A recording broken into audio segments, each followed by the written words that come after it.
할렐루야. 네, 반갑습니다. 오늘 함께 말씀을 나누게 된 정일옥 목사입니다. 반갑습니다.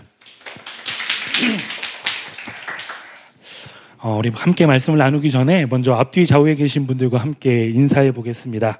예수님의 이름으로 사랑하고 축복합니다. 한번 함께 인사해 볼까요? 네. 이렇게 만나 뵙고 함께 말씀을 나누게 해주신 하나님의 인도하심에 먼저 감사드립니다. 특별히 우리 김윤호 목사님과 우리 또 은혜와 영광교회 성도님들께서 저희 가정과 저희 둘째 하음이를 위해서 많이 기도해 주신 것에 또한 감사드립니다. 여러분들이 기도해 주셔서 우리 하음이가 수술도 잘 마치고 지금 잘 회복하고 있습니다. 많은 분들의 관심과 기도가 저희 가정에 큰 위로와 기쁨이 되었습니다. 이 자리를 빌어서 다시 한번 감사의 말씀 드립니다. 저는 오늘 여러분들과 기근을 만났을 때라는 제목으로 함께 말씀을 나누려고 합니다. 우리는 인생을 살다 보면 많은 어려운 일들을 만나게 됩니다. 인간관계에서 오는 어려움도 있고 또 일이 잘 풀리지 않는 데서 오는 어려움도 있습니다. 내가 노력하는 만큼 좋은 성적이나 성과가 나오지 않기도 하고 또한 가족이나 친구와의 관계에서도 소통의 부재와 또 오해로 인해 어려움을 겪기도 합니다. 또 경제적인 또 물질적인 어려움이 우리에게 찾아오기도 합니다. 직장을 잃기도 하고 또 생각지 못한 곳에 지출이 생기기도 하고 다양한 이유들로 경제적인 또 물질적인 어려움을 겪기도 합니다. 그렇다면 하나님을 믿는 우리에게 왜 이런 어려움들이 찾아올까요? 우리는 몇 가지 이유를 생각해 볼 수 있는데 첫 번째는 나에게서 어려움의 원인을 찾을 수 있습니다. 내가 하나님을 잘 섬기지 못했거나 또 나의 실수나 나의 잘못으로 인해 어려움이 생길 수도 있습니다. 두 번째는 내가 아닌 다른 사람, 타인에게서 그 이유를 찾을 수 있는데 타인의 잘못이나 실수 또 타인의 죄로 인해서 우리에게 어려움이 찾아오기도 합니다. 세 번째는 사회의 구조에서 또 찾을 수 있는데 누군가 개인에 의해서가 아니라 어떤 한 사람의 잘못이나 한 사람의 문제로가 아니라 우리 사회에 있는 구조들, 우리 사회의 풍속들 이런 것, 우리 인간이 어떻게 개인이 할 수 없는 문제들로 인해서 우리에게 어려움이 찾아오는 경우들도 있습니다. 네 번째는 인간의 힘으로는 제어할 수 없는 자연재해와 같은 것에서도 어려움을 경험할 수 있습니다. 이 외에도 더 다양하게 더 많은 것들을 우리가 살펴볼 수 있겠지만 우리가 당하는 어려움의 원인을 명확하게 한 가지로 설명하기에는 사실 어려움이 있습니다. 다양한 이유들로 인하여 우리는 어려움을 겪게 됩니다. 하지만 우리가 이것을 통해서 알 수 있는 것은 하나님께서 우리에게 그 어려움마저도 허락하신다는 것입니다. 그렇다면 이 어려움은 피할 수 없는 것인가? 성경을 살펴보면 하나님을 잘 섬기던 많은 신앙의 선조들도 우리처럼 어려움을 당했다는 사실을 살펴볼 수 있습니다. 우리가 함께 읽은 오늘 본문도 그러한 사실을 우리에게 보여주는데 하나님의 마음에 합한 자라고 불리던 다윗도 그가 왕으로 통치하던 시기에 3년이라는 기간 동안 기근이 있었다고 성경은 이야기합니다. 특별히 이 기근이라는 어려움은 믿음의 조상이라고 불리는 아브라함 때에도 있었으며 그의 아들 이삭 그리고 그의 손자인 야곱의 때에도 그들에게 영향을 미쳤습니다. 또 여러분들이 잘 아시는 대로 룻기에 보면 나오미의 가족이 큰 흉년을 만나서 베들레헴을 떠나 모압 땅으로 가게 되는 이야기를 볼 수 있습니다. 이외에도 성경은 더 많은 기근의 어려움이 하나님을 믿는 자들에게 임하고 있는 것을 우리에게 보여줍니다. 우리가 바라기로는 이 기근이나 위험이 우리에게 닥쳐올 때에 하나님께서 우리를 그 위험에서 건져주셔서 고통받지 않게 하시거나 또 하나님께서 그 기근 가운데 이삭에게 은혜를 베푸신 것처럼 환경에 영향을 받지 않고 우리를 성공하게 해주셔서 하나님의 살아계심을 나타내는 도구로 사용하신다면 좋겠다라는 생각들을 하곤 합니다. 그렇게 된다면 우리도 하나님을 더 잘 믿을 수 있는 그 믿음이 더 굳건해질 수 있을 것 같고, 또 우리의 잘 되는 모습을 통해서 믿지 않는 자들에게 복음을 전할 수 있는 복음 전도의 그런 기회로 삼을 수 있지 않을까라고 생각이 되기도 합니다. 하지만 하나님께서는 그 고난과 어려움이 우리에게 오는 것을 허락하십니다. 기근을 피할 수 없다면, 하나님께서 우리에게 기근과 어려움을 허락하신다면, 기근이 우리에게 닥쳐올 때에, 어려움이 우리의 삶에 찾아올 때에 우리는 어떻게 해야 하는가? 오늘 본문 말씀을 통해서 함께 살펴보기를 원합니다. 기근을 만났을 때에, 어려움이 찾아올 때 우리는 어떻게 해야 하는가? 우리는 하나님께 기도해야 합니다. 본문 1절 말씀 함께 읽겠습니다. 네, 함께 읽겠습니다. 시작. 다윗의 시대에 해를 거듭하여 3년 기근이 있으므로 다윗이 여호와 앞에 간구하매 여호와께서 이르시되 이는 사울과 피를 흘린 그의 집으로 말미암음이니 그가 기브온 사람을 죽였음이니라 하시니라. 아멘. 우리가 본문을 통해서 알 수 있는 내용은 다윗이 왕으로 있을 때에 3년 동안 이어지는 기근이 있었다라는 것입니다. 이 기근이 3년째 이어지자 다윗은 하나님 앞에 기도했습니다. 이 말을 우리가 어떻게 받아들일 수 있을까요? 2년이 다 찰 때까지 한 번도 하나님 앞에 기도하고 있지 않다가 3년째가 되어서 드디어 다윗이 기도를 하나님께 드렸다, 이런 의미일까요? 저는 그런 뜻은 아닐 거라고 생각합니다. 다윗이 하나님께 간구했다라는 이 말의 어원은 원어로 살펴보면 다윗이 하나님의 얼굴을 찾았다라는 표현입니다. 쉽게 이야기해서 다윗이 하나님께 구한 이 기도했다라는 것은, 하나님, 이 어려움이 왜 내게 닥쳐오게 되었습니까? 하나님의 뜻을 알려주십시오 라고 하는 기도였다는 것입니다. 우리가 흔히 구하는 하나님, 내게 닥쳐온 이 시련을 하나님 빨리 해결해 주십시오 라고 하는 기도가 아니라, 하나님, 나에게 닥쳐온 이 시련이 어떤 연유에서 생겨난 것입니까? 다윗은 자신의 욕심을 구한 것이 아니라 하나님의 뜻을 물었습니다. 다윗은 어려움이 닥쳐왔을 때에, 3년이나 계속되는 기근을 만났을 때에 하나님께 기도했습니다. 그의 기도는 우리가 하는 기도와는 좀 달랐습니다. 우리는 우리가 처한 상황, 문제 해결을 놓고 기도하지만 다윗은 하나님의 뜻을 놓고 기도했습니다. 하나님, 3년째 되는 이 계속되는 이 기근을 해결해 주세요 라는 기도가 아니라, 왜 이런 기근이 우리에게 일어났습니까? 하나님의 뜻은 과연 어디에 있습니까? 라는 기도였습니다. 이것이 바로 다윗이 하나님의 얼굴을 찾았다라는 말의 의미입니다. 우리는 하나님의 뜻을 구하는 다윗의 모습을 다른 부분에서도 찾아볼 수 있는데, 사무엘하 2장 1절에 이렇게 기록합니다. 제가 읽겠습니다.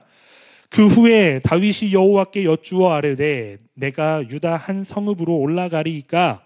여호와께서 이르시되 올라가라. 다윗이 아뢰되 어디로 가리이까? 이르시되 헤브론으로 갈지니라. 아멘. 다윗은 이전까지 사울 왕을 피해 도망 다니던 신세였습니다. 하지만 블레셋과의 전투에서 이스라엘이 크게 패배하면서 사울 왕과 그의 아들 요나단도 죽게 되었습니다. 그 사건이 있은 후에 다윗은 자신의 거취를 놓고 하나님 앞에 기도합니다. 하나님, 제가 어디로 가야겠습니까? 다윗의 기도는 자신의 뜻을 이루어 달라는 기도가 아니었습니다. 다윗의 기도는 하나님의 뜻이 무엇인지 알려달라는 기도였습니다. 우리가 많이 하는 기도의 형태인 하나님, 제 뜻을 이루어 주십시오 라는 것이 아니라, 하나님의 뜻이 무엇인지 제게 알게 하여 주시옵소서라는 것입니다. 다윗은 하나님의 뜻을 구했고 하나님께서 주신 하나님의 말씀에 순종했습니다. 우리는 이러한 기도의 모범을 예수님께 배울 수 있습니다. 마태복음 6장 10절에 예수님께서 기도를 가르쳐 주시면서 이렇게 말씀하셨습니다. 나라가 임하시오며 뜻이 하늘에서 이루어진 것 같이 땅에서도 이루어지이다. 여러분들도 잘 알고 계시는 구절이죠. 너희는 이렇게 기도하라 라고 말씀하시며 기도의 모범을 보여주신 예수님께서 하나님의 이름이 거룩히 여김을 받으시고 하나님의 나라가 임하시며 하나님의 뜻이 하늘에서 이루어진 것 같이 우리의 삶에서도 이루어지게 해주십시오 라고 기도하라고 가르쳐주고 계시는 것입니다. 그리고 나서야 우리의 필요를 구하는데 나의 뜻, 나의 욕심을 구하는 것이 아니라 일용할 양식과 우리의 죄를 사하여 주실 것과 또한 우리가 시험에 들지 않기를 구하며 악에서 구하여 주실 것을 구해야 한다라고 가르쳐 주십니다. 주님이 가르쳐 주신 기도의 모범을 통해서 내 필요, 내 뜻을 구하는 것이 아니라 하나님의 뜻을 구하는 것이 우리의 기도가 되어야 한다는 것을 알 수 있습니다. 이어서 마태복음 6장 33절에 예수님께서 이렇게 말씀하십니다. 그런즉 너희는 먼저 그의 나라와 그의 의를 구하라. 그리하면 이 모든 것을 너희에게 더하시리라. 아멘.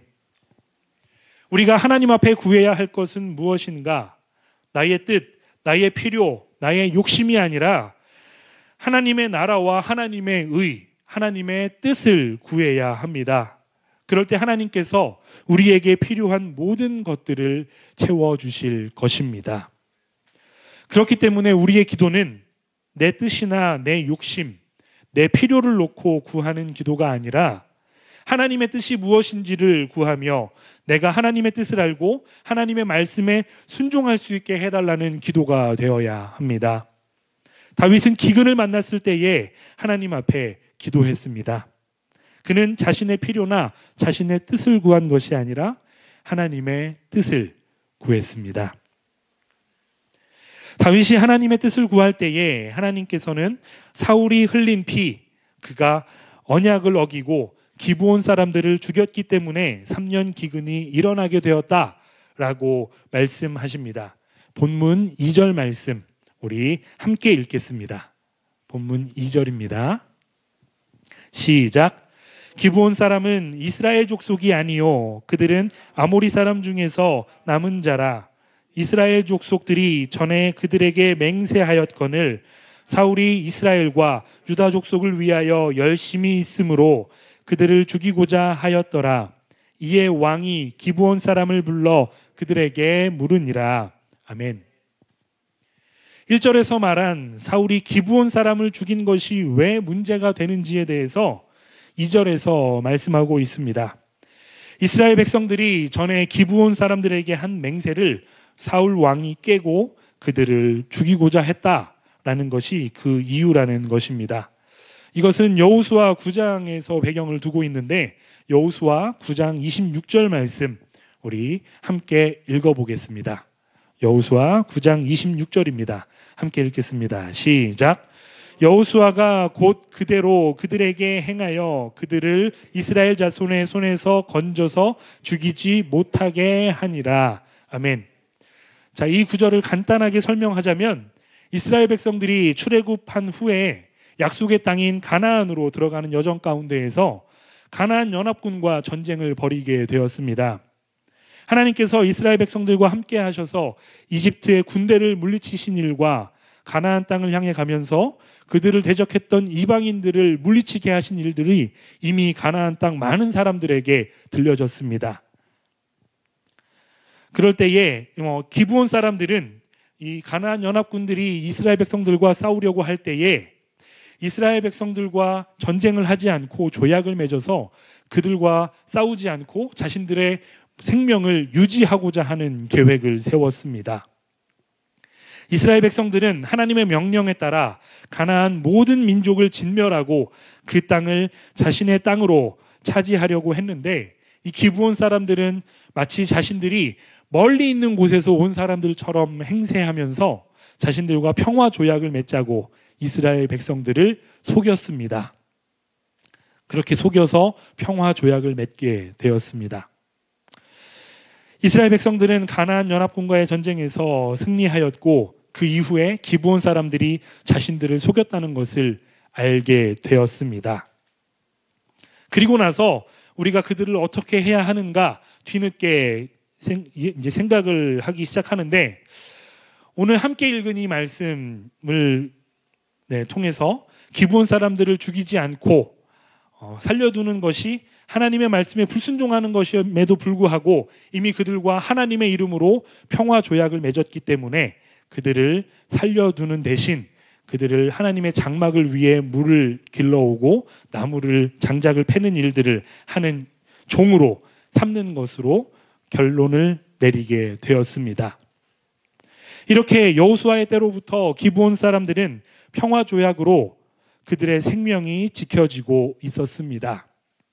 그런데 사울은 이스라엘과 유다 족속을 위해서 열심히 있어서 그들을 죽이고자 했다라고 오늘 본문은 기록하고 있습니다. 우리는 이 말을 좀 더 주의 깊게 살펴보아야 하는데, 사울이 이스라엘과 유다 족속을 위해서 열심히 있었다라는 말은 무슨 의미일까요? 쉽게 이해해 보자면 사울이 이스라엘과 유다 족속의 마음을 얻기 위해서 이방 민족이었던 기브온 사람들을 죽이고자 했다라는 것입니다. 사울은 왜 이스라엘과 유다 족속의 마음을 얻어야 했을까요? 그 이유는 사울은 하나님을 두려워하는 것이 아니라 사람을 두려워했기 때문입니다. 사무엘상 13장에 보면 사울이 블레셋과 전쟁을 하는 장면이 나옵니다. 전쟁에 나가기 전에 길갈에서 하나님께 번제를 드리기 위해 사울은 사무엘을 기다리고 있었습니다. 하지만 정해진 시간이 지났음에도 불구하고 사무엘이 오지 않자 사울과 함께 전쟁터에 나가야 할 백성들이 불안해하며 전쟁터를 떠나가기 시작했습니다. 그러자 사울은 사무엘을 더 이상 기다리지 못하고 자신이 직접 하나님께 제사를 드렸습니다. 그 제사가 끝나자 사무엘이 도착했습니다. 그리고 사무엘은 그 광경을 보고 사울에게 묻습니다. 왕이 행하신 것이 무엇입니까? 그때 사울이 말합니다. 우리 함께 읽어보겠습니다. 사무엘상 13장 11절에서 12절 말씀입니다. 함께 읽겠습니다. 시작. 사울이 이르되 백성은 내게서 흩어지고 당신은 정한 날 안에 오지 아니하고 블레셋 사람은 믹마스에 모였음을 내가 보았으므로 이에 내가 이르기를 블레셋 사람들이 나를 치러 길갈로 내려오겠거늘 내가 여호와께 은혜를 간구하지 못하였다 하고 부득이하게 번제를 드렸나이다. 그러자 사무엘이 말합니다. 왕이 망령되이 행하였습니다. 왕의 하나님 여호와께서 왕에게 내리신 명령을 지키지 않았습니다. 또 사무엘상 15장에 보면 사울은 아말렉과 전쟁을 벌이게 됩니다. 하나님께서는 아말렉과의 전쟁을 통해서 모든 것을 진멸하라라고 명령하셨습니다. 사울은 아각과 양과 소의 가장 좋은 것, 그들의 가장 좋은 것들을 모두 남겨 놓았습니다. 그리고 사무엘이 찾아와서 왜 이것들을 남겨 놓았느냐라고 물었을 때에 사울은 하나님께 제사를 드리기 위해 이것을 남겨 놓았습니다 라고 말하였습니다. 사울은 전쟁에서 승리하기 위해서는 많은 숫자의 군사가 필요하다고 생각했습니다. 하나님의 은혜를 구하기 위해 제사를 드려야 했지만 사무엘이 늦어지고 사람들이 동요하여 자신을 떠나가기 시작하자 사람들이 떠나는 것을 막기 위해서 하나님의 명령에 불순종하며 자기 자신이 직접 제사를 드렸습니다. 사울은 하나님을 두려워한 것이 아니라 자신과 함께하는 사람들을 두려워했습니다. 그들이 떠나가는 것을 두려워하며 하나님의 명령에 불순종한 것입니다. 아말렉과의 전쟁에서도 사울은 하나님을 두려워하지 않는 모습을 보여줍니다. 사울에게 하나님의 뜻보다는 자신의 뜻이 더 중요했습니다. 하나님은 모든 것을 진멸하라고 말씀하셨지만 사울은 좋은 것들은 남기고 그것으로 하나님을 예배하기 위해 남겨놓았다라는 변명을 합니다. 사울은 하나님의 뜻보다 자신의 뜻을 더 중요하게 여겼기 때문입니다. 그런 사울이었기에 하나님의 이름으로 맺은 기브온과의 언약보다는 자기 자신이 이스라엘과 유다 족속의 마음을 얻는 것이 더 중요했을 것입니다. 자신의 왕권을 지키기 위해서는 눈에 보이지 않는 하나님의 도우심보다 당장 눈앞에 보이는 사람들의 영향력을 더 신뢰하였던 것입니다. 성경에 자세하게 기록되어 있지 않아서 우리가 확실하게 알 수 있는 것은 없지만 아마도 사울은 하나님께서 자신을 버리신 후에 점점 더 사람을 의지하게 되었을 것이고 민족주의적인 감정들이 강해지면서 이방인들을 미워하는 분위기가 생겨날 때에 그들의 마음을 얻고자 기브온 사람들을 죽이는 일을 벌였을 것입니다. 이것이 사울의 통치 말기쯤에 일어난 일이라고 추측해 본다면 사울이 죽고 다윗이 왕으로 추대된 이후에 오늘 본문에 3년 기근이 일어났을 것이다 라고 생각해 볼 수 있습니다. 이런 배경 속에서 하나님께서는 사울이 흘린 피로 인해 3년 기근이 발생하도록 허락하셨습니다. 이렇게 어려움에 대한 하나님의 뜻을 알게 되었을 때에 우리는 무엇을 해야 할까요? 그때에 우리는 인간의 방법이 아닌 하나님의 방법으로 문제를 해결해야 합니다. 본문 3절 말씀 함께 읽겠습니다. 시작. 다윗이 그들에게 묻되 내가 너희를 위하여 어떻게 하랴? 내가 어떻게 속죄하여야 너희가 여호와의 기업을 위하여 복을 빌겠느냐 하니. 아멘. 다윗은 기브온 사람들에게 속죄의 방법을 묻습니다. 그러자 기브온 사람들은 사울의 자손 7명을 내주면 그들을 여호와 앞에서 목매어 달겠다라고 말합니다. 이어서 본문 5절에서 6절입니다. 함께 읽겠습니다. 그들이 왕께 아뢰되 우리를 학살하였고 또 우리를 멸하여 이스라엘 영토 내에 머물지 못하게 하려고 모해한 사람의 자손 7사람을 우리에게 내주소서. 여호와께서 택하신 사울의 고을 기브아에서 우리가 그들을 여호와 앞에서 목매어 달겠나이다 하니 왕이 이르되 내가 내주리라 하니라. 그래서 다윗은 사울의 자손들 중 7사람을 선택합니다. 여기서 우리가 발견할 수 있는 것은 사울은 여호수아 때에 하나님의 이름으로 맺었던 평화 조약을 대수롭지 않게 여기고 그것을 깨버렸지만 다윗은 하나님의 이름으로 자신과 요나단이 맺었던 그 언약을 기억하고 요나단의 아들 무비보셋을 그 인원에서 제외시켰다라는 것입니다. 결국 사울이 리스바를 통해 낳은 두 아들인 알모니와 무비보셋 그리고 사울의 딸 메랍이 낳은 5 아들들이 속죄의 제물로 기브온 사람들에게 넘겨졌고 그들은 보리 베는 첫날부터 나무에 달리게 되었습니다. 이렇게 기브온 사람들에 대한 속죄가 끝났습니다.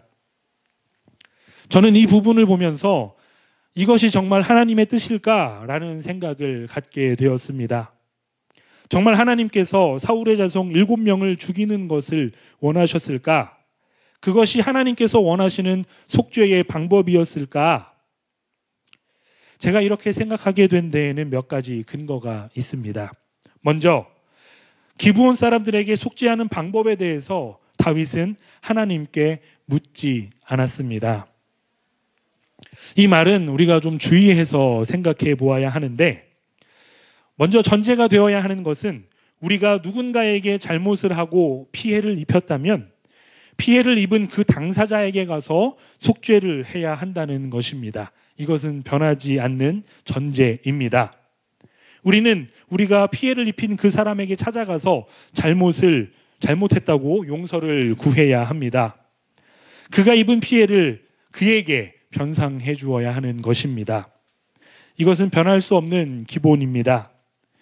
피해를 입은 사람이 아닌 다른 사람에게 용서를 구한다든지 보상을 하는 것은 결코 올바른 모습이 아닙니다. 다윗의 입장에서 기브온 사람들을 불러서 그들에게 원하는 보상에 대해서 듣는 것은 어떻게 보면 당연한 부분으로 보입니다. 하지만 제가 생각할 때에 기브온 사람들의 이야기를 들은 다윗은 그들의 요구가 하나님의 뜻에 합당한지 물었어야 합니다. 제가 볼 때 기브온 사람들의 요구를 무조건 들어주는 것이 하나님의 뜻은 아닌 것 같습니다. 만약 기브온 사람들의 요구를 들어주어 그들의 마음을 풀어주는 것이 하나님의 뜻이라고 한다면 사울의 자손 7명이 죽고 그들을 나무에 매단 이후에 바로 하나님께서 이스라엘 백성들의 기도를 들으시고 비를 내려주셔야 합니다. 그렇다면 10절에 그런 내용들이 기록되어 있어야 하는데 10절 말씀에 보면 두 아들을 속죄의 제물로 보내야 했던 리스바라는 여인이 등장합니다. 이 리스바는 죽은 자기의 자식들을 위해서 곡식을 베기 시작한 그때부터 하늘에 비가 쏟아질 때까지 하나님의 응답이 있을 때까지 그들의 시체를 지켰습니다. 만약 하나님의 뜻이 기브온 사람들의 요구대로 피해 복수를 하는 것으로 이루어졌다면 시체가 나무에 걸린 그날, 첫 보리를 베는 그날 혹은 그 다음 날에라도 하나님의 기도의 응답으로 비가 내렸을 것입니다. 하지만 우리가 함께 읽은 본문은 리스바가 며칠인지는 모르지만 그 시체를 지키고 있었다는 것과 다윗이 그 사실을 알게 되고 사울과 요나단의 뼈를 길르앗 야베스 사람들에게서 가져와 달려 죽은 자들과 함께 매장해 주었다는 이야기가 등장하게 됩니다. 이를 통해 우리가 생각해 볼 수 있는 것은 적어도 기브온 사람들이 바랬던 피해 복수가 하나님께서 원하시는 뜻과는 달랐을 것이라는 것입니다. 기브온 사람들은 사울의 자손 7을 죽여 나무에 매달았습니다. 피해 복수는 또 다른 피해 원한을 만들어냅니다. 억울하게 죽은 기브온 사람들의 복수를 위해 가해자인 사울이 아니라 그의 자손 7명이 억울하게 죽었습니다. 뿐만 아니라 매장되지도 못하고 나무에 매달려 있어야만 했습니다. 나무에 매달린 사람들은 그 당시에 하나님의 저주를 받은 사람으로 인식되었습니다. 뿐만 아니라 그 시체들은 들짐승이나 새들의 먹이가 될 수도 있는 그런 상황에 처해 있는 것입니다. 억울하게 죽은 자식을 장사 지내지도 못하고 나무에 달아놓은 걸 본 어머니의 마음은 어땠을까요? 복수는 고사하고서라도 하루빨리 자식의 시체를 나무에서 내려 장사 지내고 싶지 않았겠습니까?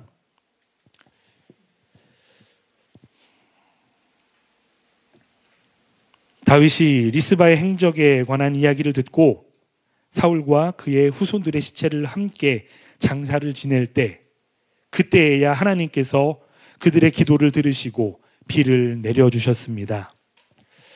하나님께서 기도의 응답을 들어주신 시점이 기브온 사람들의 요구가 이루어지고 나서가 아니라 리스바의 소원이 이루어진 그 시점이라는 것을 볼 때에 우리는 그 다윗이 그들의 기브온 사람들의 요구를 들어준 그것이 하나님의 뜻과는 달랐다고 생각해 볼 수도 있을 것 같습니다. 혹시라도 제가 생각한 것과 달리 기브온 사람들의 요구를 들어주는 것이 하나님의 뜻이었다 할지라도 그것을 하나님께 묻고 행하는 것과 묻지 않고 행하는 것은 하늘과 땅 차이입니다.